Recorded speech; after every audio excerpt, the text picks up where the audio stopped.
My good people, my good people of Biafra, my good people of Nigeria, all the lovers of freedom, I greet each and every one of you now.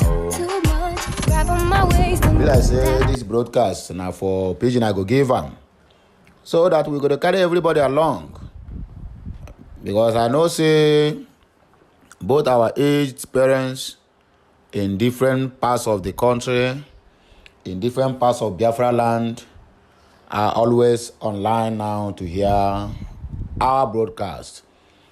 They are not like the Northerners, that the BDP presidential candidate is boasting that 98% of the Northerners don't use internet, and he's so happy about that.